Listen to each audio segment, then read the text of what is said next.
exitosas que inspiran. Hoy tenemos el honor de presentar a una líder visionaria y apasionada por el cambio social a través de la educación, la ingeniera Rosalpina Rodríguez Guevara, presidenta ejecutiva y rectora de UNITEC, se ha convertido en una figura clave para la educación superior en Honduras y en toda la región, siendo la segunda mujer en asumir un liderazgo de esta magnitud. Con una sólida formación como ingeniera industrial y un máster en finanzas del Instituto Tecnológico de Monterrey, su trayectoria inició en la industria de la metalmecánica, gestionando incluso su propia empresa. Sin embargo, fue en la educación superior donde encontró su verdadera vocación, convencida de que la educación es el camino para alcanzar la equidad y romper los ciclos de pobreza. Lidera un equipo dedicado a transformar UNITEC, desarrollando una gran comunidad de estudiantes y guiando con un liderazgo transformacional que inspira y motiva a su equipo hacia una visión común. Su enfoque no solo ha fortalecido la academia, sino que ha abierto espacios para que más mujeres lideren y demuestren su potencial. Hoy conoceremos su historia, su misión y los desafíos que ha enfrentado para alcanzar el éxito. Bienvenidos, bienvenidas al programa Exitosas que Inspiran. El día de hoy conoceremos a una fabulosa mujer, madre, también ella es la presidente, rectora de UNITEC y tendremos el honor de poder conocer un poco más a fondo de esta gran persona, gran ser humano y gran mujer.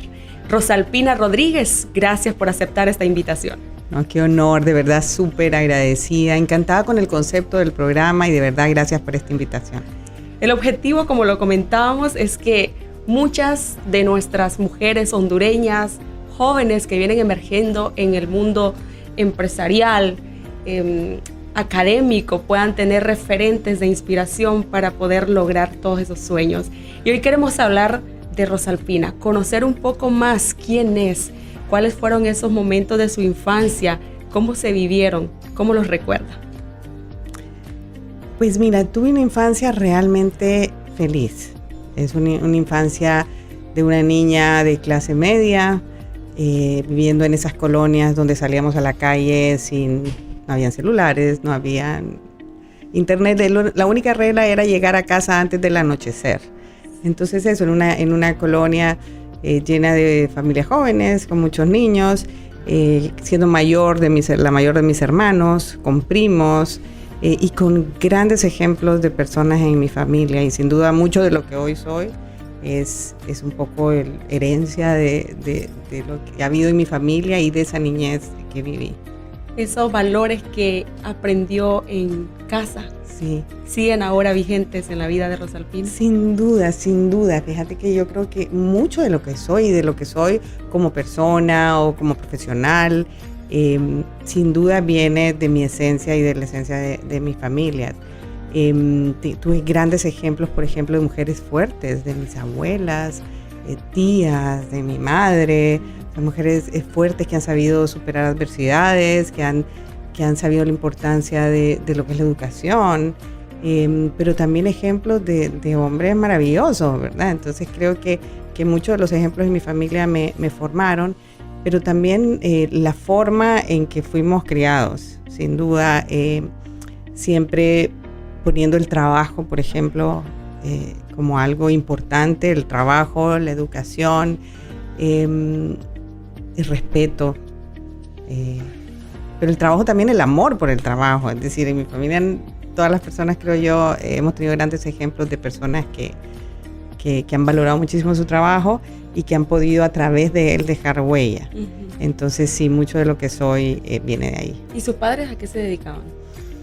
Bueno, mis padres están vivos, gracias a Dios, es uno de los grandes tesoros en mi vida. Ambos, sabes que son primera generación de universitarios en su familia.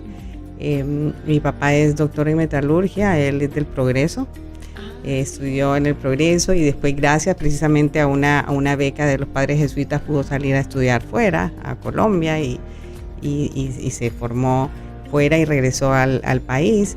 Mi madre también es primera generación en su familia de estudios universitarios. Ella es trabajadora social, Entonces tengo un físico matemático, doctor en metalúrgica, con una trabajadora social. Yo creo que de esa combinación salimos 4 hermanos completamente diferentes. Y sin duda ellos nos han demostrado cómo la educación tiene ese poder transformador, ¿verdad? Después de ellos, todos mis hermanos estudiamos en la universidad, mis hijos han estudiado en la universidad, y ese es un patrón que a mí personalmente me compromete muchísimo. Yo sé que cada joven que logremos que termine los estudios en nuestra universidad, sabemos que sus hijos lo más probable es que estudien en la universidad, y dicen que cuando trabajas en educación nunca sabes hasta dónde llega la influencia de lo que logras hacer. Entonces podríamos decir que realmente los padres tenemos una gran responsabilidad de modelarles los ejemplos en muchas ocasiones a nuestros hijos. Sin duda, qué responsabilidad tan grande, sí. Sobre todo las mamás. Sí. Yo creo que formar, por ejemplo, hijas, mujeres, es una enorme responsabilidad, y formar los hijos varones también, para esa generación también de hombres que tanto necesitamos en este momento. Yo te puedo decir que ahora que me haces esta pregunta sobre mi niñez, hay que modelar con el ejemplo. Entonces el ejemplo de mis padres sin duda fue poderoso, pero haber tenido esa niñez donde no tenía todo lo que quería, o no todo estaba sobre la mesa, que había que trabajar por lo que querías, que tenías que esforzarte para poder tener lo que querías, me aportó muchísimo, y creo que para mí es muy importante también hacerlo con mis hijos, que aunque tenga yo ahora la posibilidad de que no tengan algunas carencias, que ellos siempre hayan cosas que deseen, que no tienen, por las que tienen que luchar, o por las que tienen que desde cosas pequeñas, ¿verdad? Sí. Por las que tienen que esforzarse también. Y como hermana mayor, usted es la mayor de todas, ¿son varones todos los demás? Somos 3 mujeres y un varón. El varón es el menor. ¿Y cómo influyó? ¿Qué le decían sus padres? ¿Sentía responsabilidad por dar un buen ejemplo? Porque es lo que normalmente nos dicen, especialmente aquí en Honduras. Sí, y no solo soy hermana mayor, también en una de mis familias soy prima mayor. Y de la otra familia soy la segunda. Entonces soy como la primera de la siguiente generación.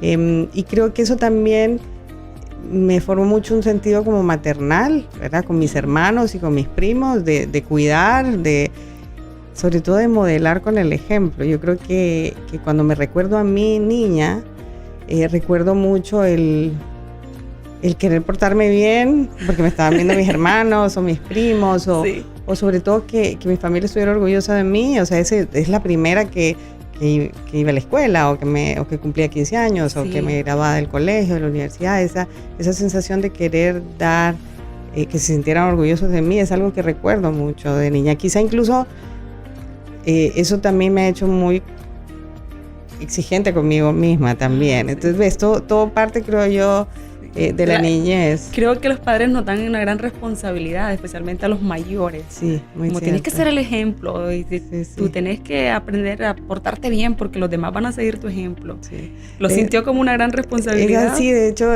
la vez pasada con una prima estábamos viendo las fotos familiares. Tengo muchísimos primos, vengo de una familia grande, y siempre salgo en las fiestas de cumpleaños con el más bebé, cuidando al más bebé de la familia en ese momento, ¿verdad?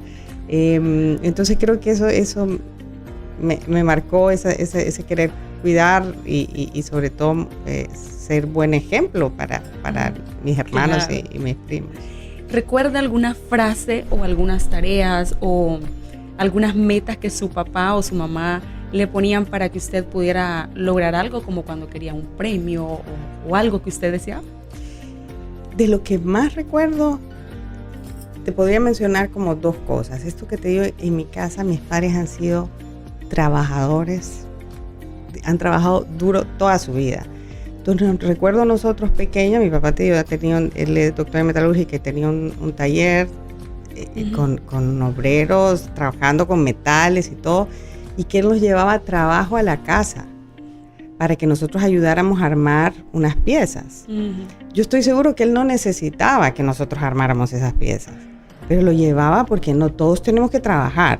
Entonces aquí les traigo para que ustedes colaboren armando estas piezas que lo podíamos hacer perfectamente, las organizan y las meten en esas bolsas. Todos tenemos que aquí aportar y el trabajo duro. El ejemplo de trabajo duro yo creo que lo recuerdo desde muy pequeña. De hecho, me llevaba a ayudar a pagar planilla, por ejemplo, a sus empleados, ¿verdad? Entonces, esa responsabilidad, imagínate una niña, no sé, quizás 10, 12 años, ayudando porque éramos una familia que vivía de ese trabajo, que vivía de ese esfuerzo, una pequeña empresa saliendo adelante, y que esa sensación de poder ayudar, eso sin duda. Y lo otro que te pudiera decir, que no viene solo de mis papás, sino incluso desde mis abuelos, es ese amor por aprender cosas. Yo creo que eso de verdad que es una característica que la tengo hoy, pero me doy cuenta que viene desde mucho antes. ¿Y considera que es un estilo de vida o es que es nato? Una actitud ante la vida de querer siempre aprender más? Y te cuento algo para que veas que viene de bien atrás. Me cuentan, por ejemplo, que mi abuelo le regalaba a sus hijos cursos a distancia que se compraban antes. ¿En DVDs? No, antes estoy hablando allá en los 60s, era por correspondencia. Entonces, mi tío aprendió a tomar fotografías por correspondencia, mi tía mecanografía por correspondencia. Yo lo cuento eso porque ahora yo soy una apasionada de la educación a distancia, de la educación virtual, de todo lo que es educación remota, de poder llevar educación a personas que están lejos de establecimientos educativos, y siempre me inspira muchísimo eso, porque en la familia, es más, mi abuelo estudió por correspondencia un curso de serigrafía y al final a eso se dedicó hasta el final de sus días, a ser serígrafo, algo que aprendió por correspondencia. Y creo que de eso, de que mi abuelo sabía que entre más cosas aprendieras, más posibilidades ibas a tener en la vida, de eso hay mucho en mí. O sea, si hay una característica que yo tengo es que me encanta aprender todos los días algo de cualquier cosa. Sí. Wow, qué increíble. Entonces, esto realmente fue un impulso que su abuelo dejó. ¿Y usted conoció a su abuelo? ¿Convivió con él? Sí, como fui la nieta mayor, pude convivir con él. ¿Y qué le decía? ¿Cuáles eran los consejos de su abuelo? Bueno, primero es que sus principales consejos fueron con su propia vida, ¿verdad? Es decir, es alguien que trabajó hasta el final de sus días. Es alguien que sabía que la educación, imagínate, él no estudió en la universidad, pero él se esforzó porque todos sus hijos estudiaran en la universidad y que aprendieran cosas, incluso por correspondencia. Entonces, lo conocí de niña porque él falleció cuando yo era pequeña, pero lo recuerdo así, trabajando duro. Eso es como lo que está en su cabeza, el trabajo duro. Qué bonito realmente, Rosalpina, conocer que sus grandes influencias en la educación, y que muchas veces podemos creer que las mujeres llegan a altos puestos por influencias, pero aquí usted podríamos decir que es por méritos propios. Sí, yo tengo que pensar que es así, pero sobre todo te digo como resultado de trabajo duro y de pasión por lo que uno hace, ¿verdad? ¿Y cuando era niña, qué soñaba hacer? Es que yo casi, de verdad que me he querido hacer como esa pregunta, porque todo el mundo me dice, ¿pensabas que iba a ser docente, por ejemplo, desde que era niña? No pensaba que iba a ser profesora, pero sí te puedo decir que como mi papá es científico, es un físico matemático, es un doctor de metalurgia, yo creo que siempre pensé que iba a ser ingeniera, eso sí. Desde muy pequeña me gustaban los juguetes de cosas que funcionaran, que se pudieran desarmar o armar, o sobre todo que funcionara. Una vez pedí muy chiquito una máquina de costurar que costurara, porque yo quería ver cómo funcionaban las cosas. Entonces creo que el hecho de ser ingeniera lo tenía marcado desde bien temprano. Y no por lo que veía en su papá, sino que sentía que quería hacer eso. Sí, pero también yo creo que la influencia de él fue importante. Sabes que aquí, claro, te hablo mucho de la universidad porque es donde he vivido los últimos 30 años de mi vida, pero cuando hablamos de mujeres en ingeniería y cuando hablamos con jóvenes para que estudien ingeniería, es que la proporción es mucho menor en la universidad, ¿verdad? Del 50%, hay más del 50% de estudiantes mujeres, pero en ingeniería solo el 27%. Siempre dicen que hay un sesgo desde tu familia, desde tus docentes en educación primaria, donde te dicen a las niñas, eso es para varones, ¿verdad? O si una niña quiere estudiar ingeniería civil, le dice, ay, ¿por qué vas a estudiar ingeniería civil? Eso es para hombres. Ese tipo de sesgo yo no los tuve. Sí. Entonces creo que es muy importante el pensar que lo que le digamos a las niñas, lo que les ponemos, yo digo los juguetes de niñas, decime si no son más interesantes los juguetes para niños. Es decir, siempre hay cosas de armar, de construir, de etcétera, y en las niñas pues sí hay juguetes lindos, pero muñecas o cosas de maquillaje, esos sesgos no deben nacer ahí, porque las niñas también quieren armar cosas, y ves las competencias ahora de robótica donde más bien son súper curiosas y pueden llegar a hacer grandes cosas. Podríamos decir, ingeniero, que las carreras no tienen género. Definitivamente. Yo les digo, desde los disfraces, ¿por qué no ponemos astronautas a niñas? ¿Por qué no le ponemos también, por ejemplo, para los niños, que hay muchos chefs, pueden llegar a ser enfermeros, son maravillosos enfermeros, por ejemplo. Entonces no sesgar nosotros mismos, porque definitivamente la ciencia y las carreras no tienen un género. Así es. Bueno, esta plática apenas comienza, vamos a ir a una breve pausa y ya volvemos.